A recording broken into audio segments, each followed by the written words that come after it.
Life after lockup. Why did you break my heart and tell me diamonds aren't forever? Season 6, episode 14 was everything, everybody. I was laughing. I was up here saying, Lord, I gotta watch it again. Why I was laughing? Because there was some funny stuff going on. Courtney, who's Mac? Let's get into this episode. So, Kiwana, Demontric, and Joella, let me tell you something right now. Producers, stop these people from taking off the microphone. I want to hear the tea because that's why I watch it. So, according to Demondrick, Kiwana got in trouble because a detective had called her alleging that she did damage to Jawilla's car, who is Demondrick's baby mama. And what was the damage? Baby, somebody wrote dumb hoe and slashed all her tires, cost her $627 in damage and tire repair.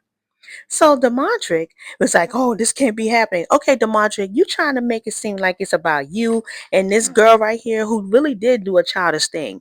Don't forget what she did the first or second episode. She posted pictures of Jawilla up on Facebook. Come on now. Demontric, stop acting like you're dumb. You know daggone well what he's doing, what this woman is doing to your child, your children's mother. And she should not be subjected to that. And Kiwana, you need to grow up. Cause you looking dumb in these streets. Either you and this man gonna be together or you not. Cause if you really secure in what you got with him, you wouldn't have to go out on TV looking like a sucker. Cause that's exactly what you look like. You like a sucker and your man look like a punk for allowing you to disrespect his child mother online and then allegedly doing damage to her car. And let me tell you something. That's foul and that's trifling on what you did. And you need to step back and look at your life and get it together. And Demontre, you know what? You put your own self in jeopardy. You really went over there so you can make sure you have somewhere to stay. Because you ain't got no place to go at after coming home from prison. And this is the only place you can stay at. I personally don't believe you really love this woman here. I really believe that you're using her. It's kind of funny when a man comes out of prison, go home to another woman with a ready-made family and leave your kids that you came out of your sack with another woman and you want to cause disheartening situations to your children's mother. Come on now. I'm not going to give you a pass because you a sucker and you a punk. And your girlfriend need to leave your baby mama alone. And to your baby mama, that's right. Keep your foot on their neck. Keep them charges going. And do not take no $600 from him. No. Because you know what? I don't think he really going to give it to you. And you know, this girl, Kiwana, you really need to grow up. You're a punk. Let's get into the next couple, shall we? Hey, Brooke, and JK is missing. He going MIA on you when you say that you may be pregnant? Girl, you had to call your mama up to take you to go get a blood test, and JK got his ankle monitor off. And what did JK tell us on the camera? He's finally free. He can stay where he want to go at. He can spend the night wherever he want to go at. Okay, so you can do all that. Why you not with your supposedly baby mama? Oh, that's right, you were. You was with Alec because Alex supposedly was pregnant by you. Mm. And let me tell you something. Brooke's mama, let me tell you, she said, oh, this is just a sign. It reminds me of your brother Brooke. So, Brooke, you got with a man who got the same problem that your brother had? Girl, break the cycle. And you try to have a baby with this man? You trying? Come on, taking pre-seed and everything in the first episode, had your legs up in the air. He helping you do all that, knowing daggone well he was sleeping unprotected with his ex.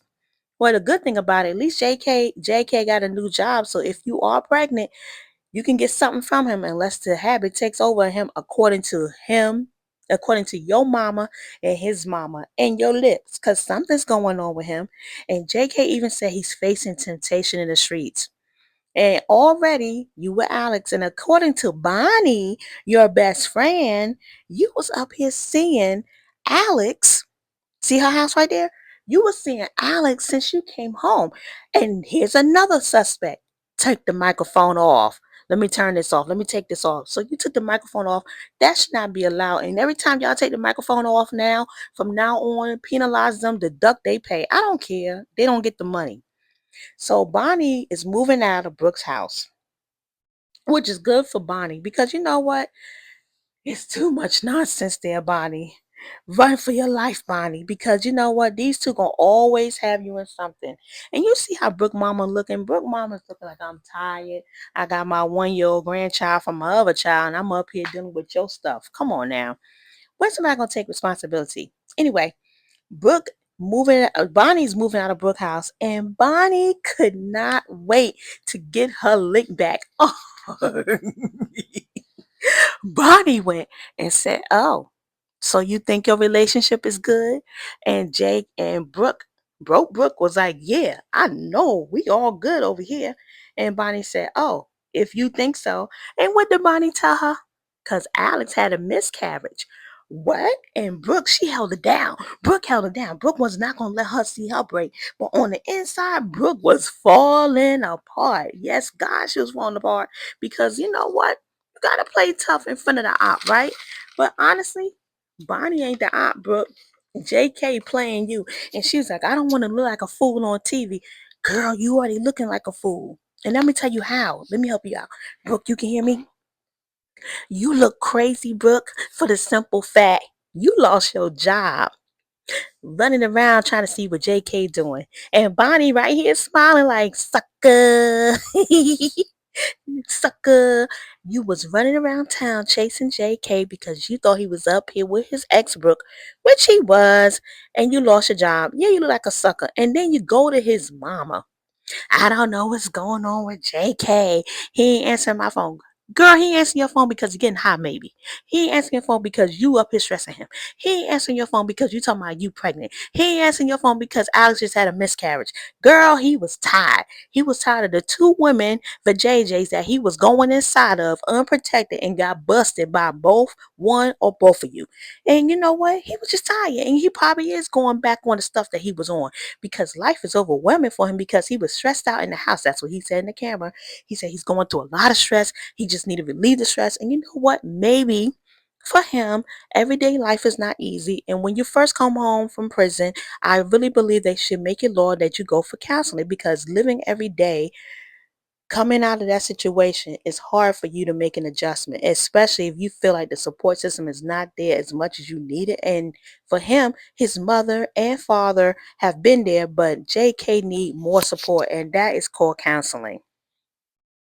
So Zaria wasn't in this episode with Troy, but she'll be back. So with this episode here, Troy had went to go see his family in Buffalo. And as you guys know, it's the holiday season because Zaria was decorating the tree and everything. And he really didn't want to come down because that area left a lot for him and a lot for him to deal with. And it's a lot of pain for him in Buffalo. So that's why he chose to stay up there in Syracuse with his wife. We got to keep remembering that Zaria is his wife, not his girlfriend. And why he looked like Marvin the Martian in that outfit? I'm telling you, he looked like Marvin and Martian from Bugs Bunny. Anyway, he went to go meet his mama, and Miss Karen went as high as a Georgia sky, and two bald eagles flying towards heaven in outer space. Miss Karen, I don't know what it is that you was drinking or smoking. Mamas, it ain't for you. Come on, maybe it's time for you to come into the barn, cause that right there ain't working for you. But she was like, I'm not going to be up here looking for no grown man. I'm not looking for no grown man. It's one thing I can't stand. And this is for all the parents out here and the children. Stop saying what you won't do for your family. Because God forbid something happen to your family, you be the first one falling out on the floor.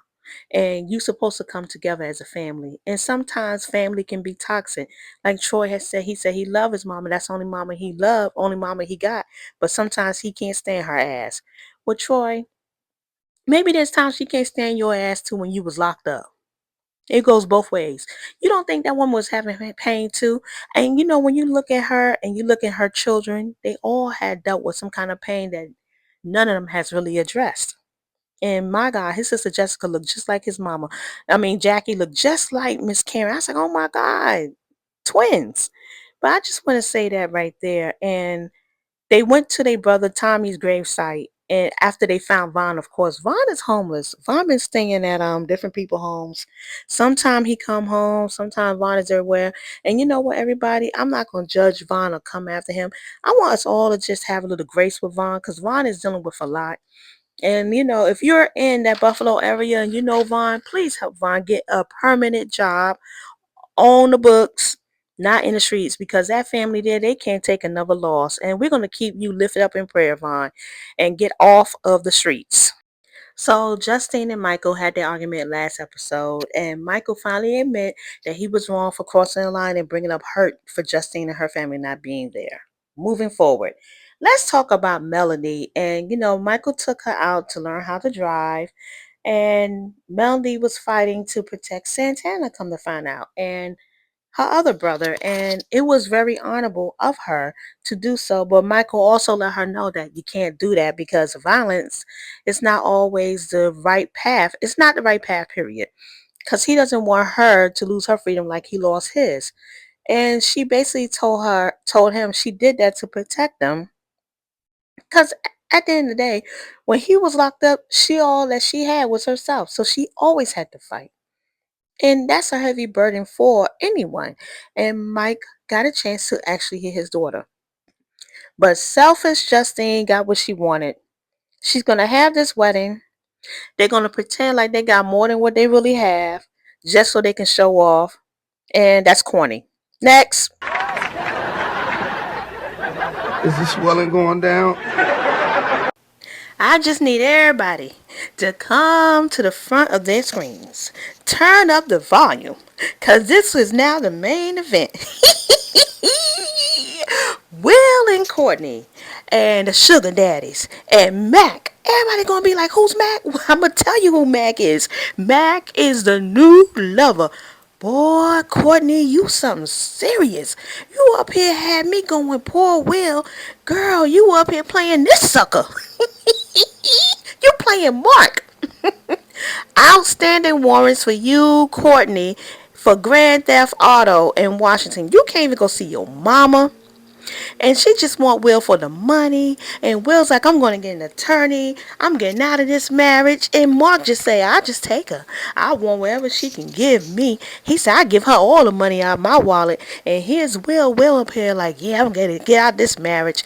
Will went to go see an attorney. I don't think Will realized you married somebody who you know was in prison, and you've been with her for 6 weeks, and now you want to end stuff, and you want to seem like you the same person.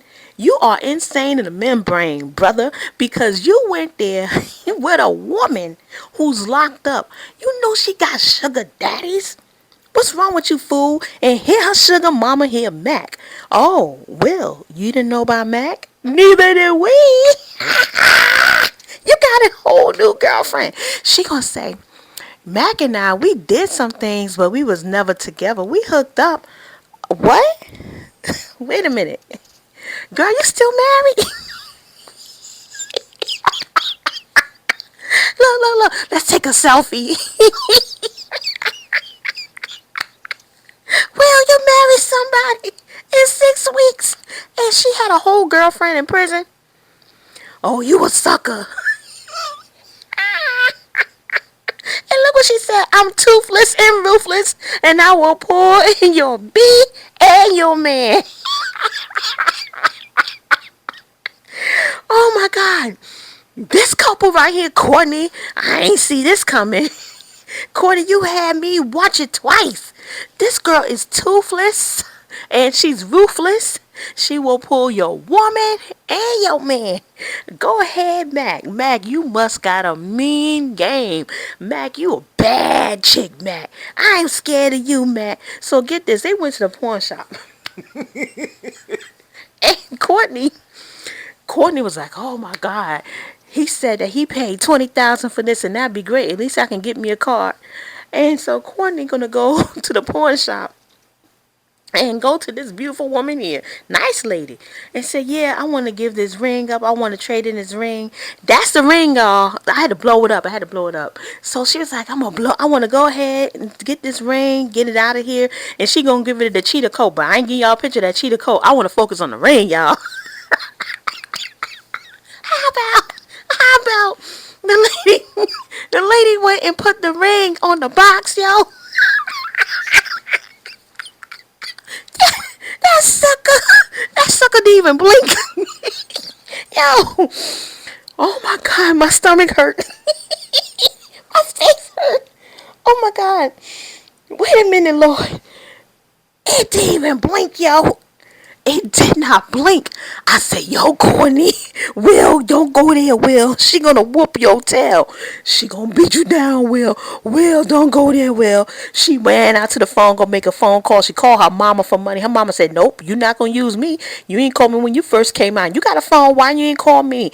And she's like, I've been real busy. So you gonna call her because you free now? You need money? Nah, she called somebody else to get that money. $600. I'm not gonna lie to y'all. I can't wait till next week when we'll find out about Mac and Mark. Now I'm gonna come back with another video. I'm gonna tell y'all right now. Next week, I don't know if I'm gonna make it, y'all.